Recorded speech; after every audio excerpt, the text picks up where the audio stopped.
One of the things that you'll notice is that twice a day, around the time of sunrise and around the time of sunset, the sun is low in the sky. That's obvious.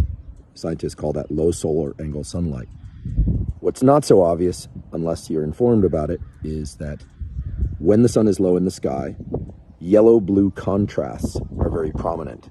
Once you see it, you will never unsee it. And that's a great thing, because those yellow-blue contrasts are what activate the so-called intrinsically photosensitive melanopsin retinal ganglion cells, which is just a mouthful of fancy nerd speak for the neurons in your eye that signal to the rest of your brain and then to your body about what time of day it is, which in turn creates elevated mood, focus, and alertness throughout the day.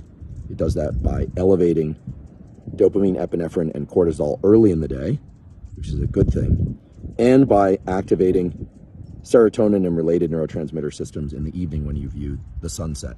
Keep in mind, you don't need to see the sun rise across the horizon or set across the horizon, but you just need to see the sun when it's low in the sky, so those yellow-blue contrasts come through. Again, that's the optimal stimulus, yellow-blue contrasts. To my knowledge, there is no artificial light or daylight simulator that mimics those yellow-blue contrasts accurately.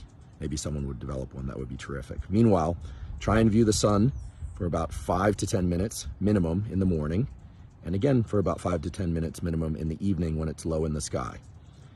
The morning sunlight is more critical than the evening sunlight, but the evening sunlight will at least partially offset any bright artificial lights that you view late at night.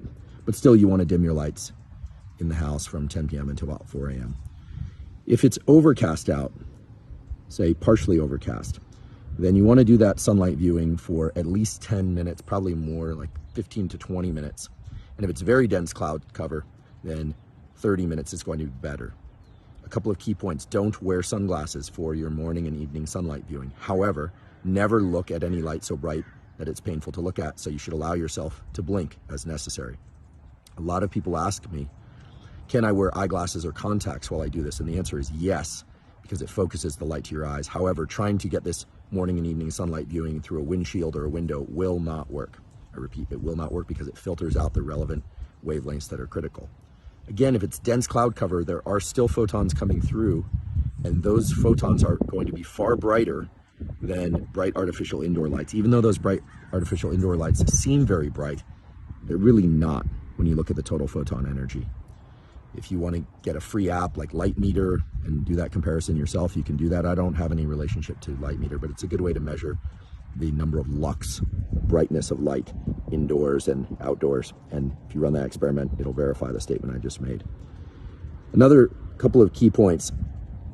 In the evening, it's fine to use artificial lights, of course, but you'll want to dim them way down. For those of you very sensitive to light, and people vary in their sensitivity to light, you'll want to try perhaps using amber colored lights or red lights. You don't need to buy any fancy red lights. You can just go buy party lights. You can find those online, put in some red light bulbs. It actually can reduce cortisol substantially late in the day. You want your cortisol low late in the day.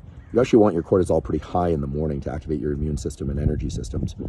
Best way to do that we are aware of is to get bright sunlight in your eyes. And you can further boost cortisol early in the day by doing things like deliberate cold exposure, if you like. Exercise will do it further, and so on. But bright sunlight is the key. It is the primary, what we call Zeitgeber, or timekeeper.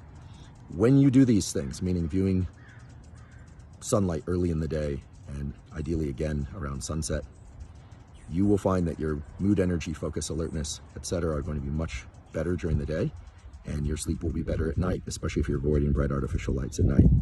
If you have any questions, please put them in the comments section below this post. We also have a toolkit for sleep, a episode on light and health, an episode on perfecting your sleep, mastering sleep, etc. All of that can be found at hubermanlab.com for zero cost, all time stamped, of course. And as always, thank you for your interest in science.